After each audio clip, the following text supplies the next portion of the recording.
Hello students, BSc first year में आज हम अपनी यूनिट 3 में जो चैप्टर लेंगे वो हमारा फर्स्ट चैप्टर है और जिसमें कि हमारा टॉपिक है bacteria and nutrition of bacteria.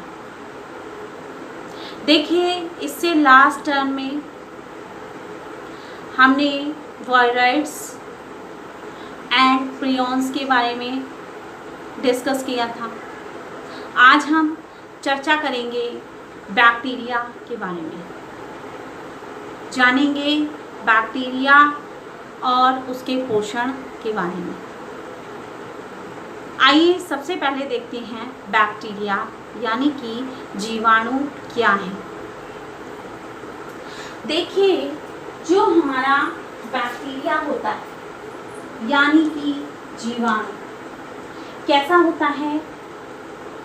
Unicellular, यानी जीवाणु एक सूक्ष्म एक कोशिकीय जीव होता है, यानी कि यूनिसेलुलर ऑर्गेनिज्म। नेक्स्ट देखिए, इसे हम केवल कंपाउंड माइक्रोस्कोप यानी कि संयुक्त सूक्ष्मदर्शी की सहायता से ही देख सकते हैं।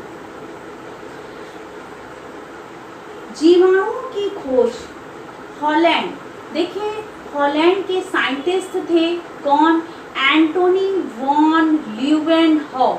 एक बार फिर से ध्यान से सुनिए, हॉलैंड के साइंटिस्ट एंटोनी वॉन लीeuwenhoek ने बैक्टीरिया की खोज की। कब की?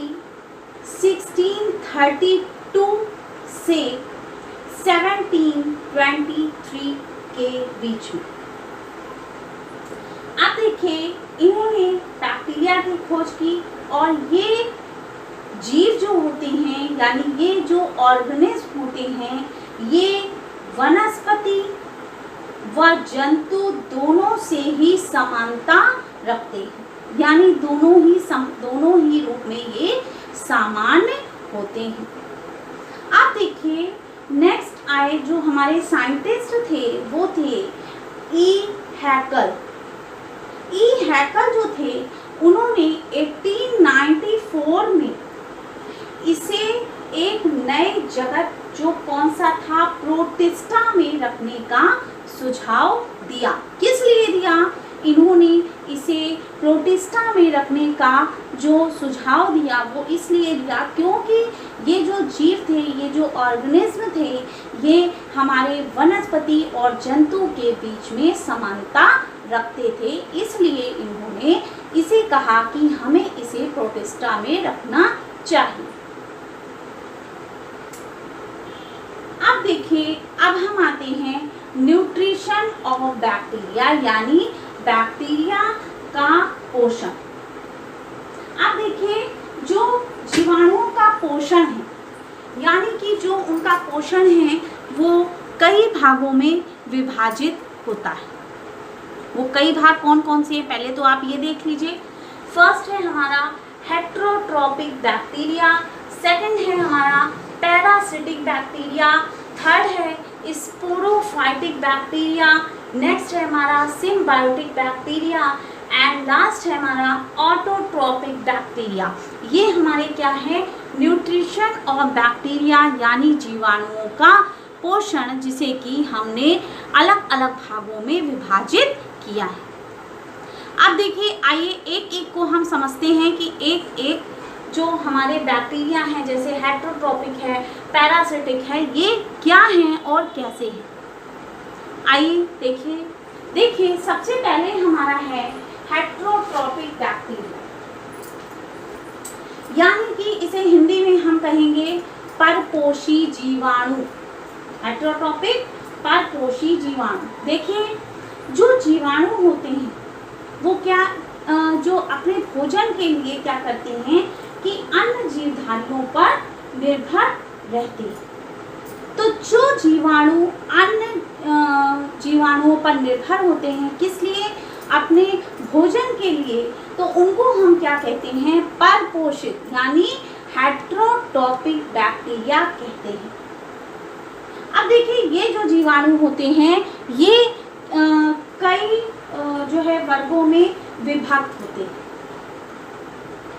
आप देखते हैं हम पैरासिटिक बैक्टीरिया, ये क्या करते हैं कि जो जीवाणु भोजन के लिए अन्य जीवधारियों पर निर्भर रहते हैं। अब जो हमारे परजीवी बैक्टीरिया हैं वो क्या है कि भोजन के लिए जिन जीवाणुओं पर निर्भर रहते हैं उनको हम क्या कहते हैं, होस्ट कहते हैं, क्योंकि वो उस पर डिपेंड होते हैं। अब ये परजीवी जीवाणु जंतु तथा पौधे में अनेक रोग फैलाते हैं। माइकोबैक्टीरियम ट्यूबरक्लोसिस और स्ट्रेप्टोकोकस आदि कुछ ऐसे रोगजनक परजीवी जीवाणु हैं जिनका उदाहरण आता है किसमें, पैरासिटिक बैक्टीरिया के अंतर्गत। आप देखिए ये तो हमने दो बैक्टीरिया को देखा, जिसमें हमने देखा हेटेरोट्रॉपिक बैक्टीरिया एंड आपका पैरासिटिक बैक्टीरिया। अब हम देखते हैं आपका स्पोरोफाइटिक बैक्टीरिया। देखिए जो आपके मृत्युपजीवी होते हैं वो क्या होते हैं कि वो सड़े गले कार्बनिक पदार्थों का अपघटन करते हैं और उसी पर डिपेंड होते हैं अपने भोजन के लिए। आइए अब हम इसको विस्तार से देखते हैं। देखिए जो हमारा स्पोरोफाइटिक बैक्टीरिया है, जैसा कि हमने बताया वो सड़े गले कार्बनिक पदार्थों का विघटन करता है। अब ये जो विघटन है ये निम्न विधियों द्वारा करता है। किसके द्वारा, एक होती है हमारी फर्मेंटेशन और दूसरी हमारी क्या होती है, प्यूरिफिकेशन। यानी फर्मेंटेशन को हम हिंदी में क्या कहेंगे, किण्वन, और प्यूरिफिकेशन को हम क्या कहेंगे, पूवन। अब हम एक एक को देखेंगे कि फर्मेंटेशन क्या है, यानी कि किण्वन। अब देखिए जो हमारी फर्मेंटेशन प्रोसेस होती है तो उस प्रोसेस में क्या है, जो कार्बन डाइऑक्साइड होती है वो कैसी होती है, विमुक्त होती है, और ईस्ट के द्वारा शर्करा का किण्वन एक समान क्रिया है। अब जो हमारे जीवाणु हैं वो क्या करते हैं कि जीवाणु द्वारा स्रावित जो लैक्टस होता है, लैक्टस एंजाइम दूध में उपस्थित लैक्टोज शर्करा जो होती है उसको ग्लूकोज में परिवर्तित करती है। अब देखिए इसके बाद जो लैक्टिक अम्ल होता है वो जीवाणु द्वारा ग्लूकोज में कैसा होता है, परिवर्तित हो जाता है, और जिससे कि दूध फट जाता है। इसी को हम क्या कहते हैं, इस प्रोसेस को फर्मेंटेशन यानी कि किण्वन। अब हम देखेंगे प्यूरिफिकेशन। प्यूरिफिकेशन क्या है, पूरन। अब देखते हैं, देखिए कुछ जीवाणु ऐसे होते हैं जो क्या करते हैं, प्रोटीन का विघटन करते हैं।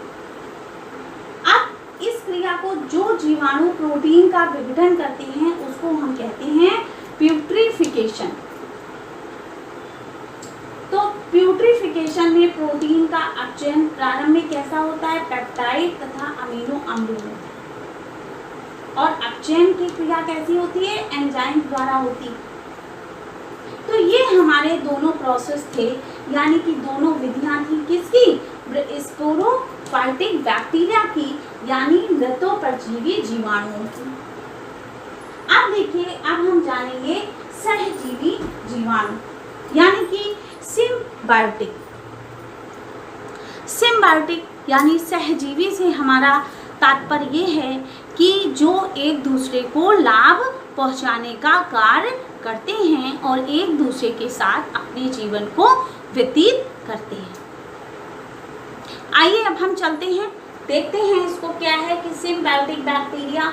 देखिए जो हमारा सिम्बायोटिक बैक्टीरिया है यानी सहजीवी जीवाणु, तो ये आप समझ लीजिए कि कुछ जीवाणु ऐसे होते हैं जो दूसरे जीवों पर रहते हैं और एक दूसरे को लाभ पहुंचाते हैं, यानी सहचर में रहने वाले जो कोलाई जीवाणु होते हैं वो अनेक प्रकार के एंजाइम्स को स्रावित करते हैं जो कि अपघटन में सहायक होते हैं और सेलुलोज के विघटन में सहायता करते हैं। अब देखिए, अगर हम बात करें लेग्यूमिनेसी कुल के, तो मैंने आपको बताया है कि लेग्यूमिनेसी कुल के जो पौधे की ग्रंथियां होती हैं यानी नोड्यूल्स होते हैं, उसमें क्या उपस्थित रहते हैं, राइजोबियम जीवाणु, जो क्या कार्य करते हैं, वायुमंडलीय नाइट्रोजन का यौगिकीकरण होते हैं। अब इसी के साथ हम देखेंगे ऑटोट्रोपिक बैक्टीरिया। ऑटोट्रोपिक यानी कि स्वपोषी। स्वपोषी आप समझ रहे होंगे, स्वपोषी से हमारा मतलब क्या है कि जो अपने भोजन का निर्माण स्वयं करता है, किसी पर डिपेंड नहीं होता, उसको हम कहते हैं स्वपोषी यानी कि क्या, ऑटोट्रोपिक बैक्टीरिया। आइए अब हम देखते हैं ऑटोट्रोपिक बैक्टीरिया के बारे में।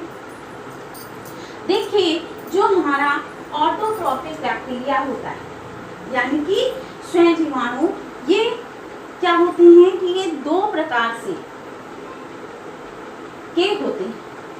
तो देखिए, आज हम जो डिस्कस करेंगे वो सबसे पहला प्रकार डिस्कस करेंगे जो है कीमोसिंथेटिक बैक्टीरिया। तो कीमोसिंथेटिक जो बैक्टीरिया है उसमें क्या आते हैं, एसिटोबैक्टर, कॉलेस्ट्रिडियम, नाइट्रोसोमोनास, ये सब कैसे हैं, ये सब आपके इनऑर्गेनिक सब्सटेंस हैं जो ऑक्सीडेशन के द्वारा कार्बनिक पदार्थों का संश्लेषण करते हैं और इन्हीं से ऊर्जा को प्राप्त करते हैं। अब ये कैसे होते हैं, ये निम्नलिखित प्रकार के होते हैं, जैसे कि हमारा क्या है, सल्फर है, आयरन है, नाइट्रीफाइन है, मीथेन है, कार्बन है, हाइड्रोजन है। तो ये हमारे अलग अलग विभिन्न प्रकार के होते हैं। अब हम सबसे पहले देखेंगे सल्फर। तो देखिए, जो सल्फर बैक्टीरिया होते हैं, आप ये समझ लीजिए कि जो सल्फर कुछ जीवाणु, जैसे कि अगर हम नाम लें तो बैगी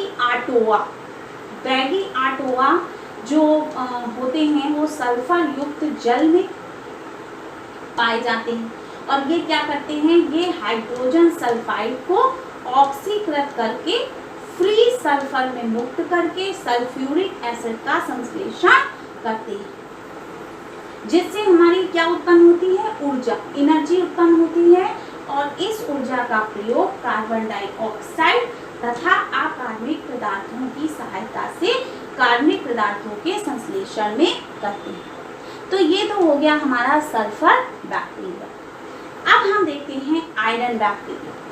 तो देखिए, जो हमारा आयरन बैक्टीरिया है, ये बैक्टीरिया आयरन जो है कंटेनिंग वाटर में अधिकता से पाए जाते हैं, जो कि फेरस कंपाउंड को फेरिक कंपाउंड में बदलते हैं और ऊर्जा को प्राप्त करते हैं, और जिसका प्रयोग किसमें किया जाता है, कार्बनिक पदार्थों के संश्लेषण में किया जाता है।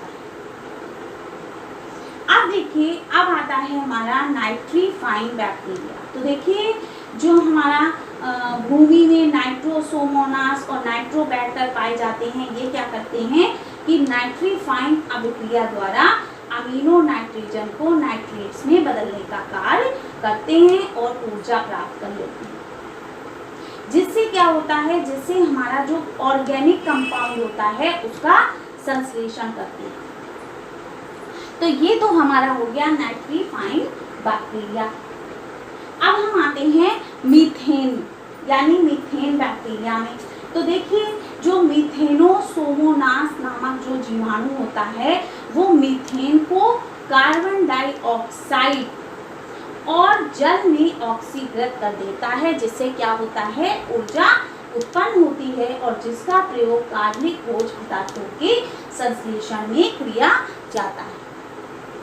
अब नेक्स्ट हम देखेंगे कार्बन यानी कि कार्बन बैक्टीरिया। तो समझिए, जो कार्बन जीवाणु जैसे कि चारकोल होता है, तो चारकोल को वायुमंडलीय ऑक्सीजन की उपस्थिति में अगर हम उसको ऑक्सीकृत करें तो कार्बन डाइऑक्साइड और ऊर्जा उत्पन्न होती है।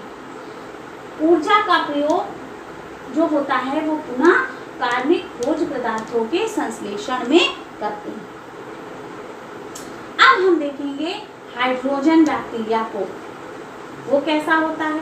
तो देखिए ये क्या करते हैं, ये जीवाणु भूमि के अंदर रहते हैं और भूमि के अंदर क्या करते हैं, स्थित हाइड्रोजन का ऑक्सीकरण करते हैं और इस क्रिया से जल तथा ऊर्जा को प्राप्त करते हैं। तो ये हमने देखा न्यूट्रिशन ऑफ बैक्टीरिया को, जिसमें कि हमने अलग अलग उनके पोषणों की बात करी कि कैसे होते हैं, हेटेरोट्रॉपिक होते हैं, पैरासाइटिक होते हैं, स्पैरोफाइटिक होते हैं, सिम्बायोटिक होते हैं, ऑटोट्रॉपिक बैक्टीरिया ये हमारे होते हैं। और ऑटोट्रॉपिक को विभिन्न विभिन्न भागों में भी बांटा गया है। कौन कौन से, सल्फर है, आयरन है, नाइट्रीफाइंग है, मीथेन है, कार्बन है और हाइड्रोजन है। अब देखिए आप लोग बीएससी फर्स्ट ईयर में हो, ध्यान रखिएगा जो मोस्टली आपसे पूछा जाता है वो आपका सिम्बायोटिक बैक्टीरिया इम्पॉर्टेंट है और आपका ऑटोट्रॉपिक बैक्टीरिया इम्पॉर्टेंट है और आपका सैप्रोफाइटिक भी इम्पॉर्टेंट है। इससे आपके एग्ज़ाम में क्वेश्चन पूछ लिया जाता है, चाहे वो आपसे शॉर्ट नोट में ही क्यों ना पूछे। तो ये आज का जो हमारा टॉपिक था ये कंप्लीट होता है। आई होप आज का टॉपिक आप सबको समझ में आया होगा। हम अपना इसके बाद नेक्स्ट टॉपिक जो है हमारा फोटोसिंथेटिक बैक्टीरिया, वो हम नेक्स्ट टर्न पे डिस्कस करेंगे। Thank you.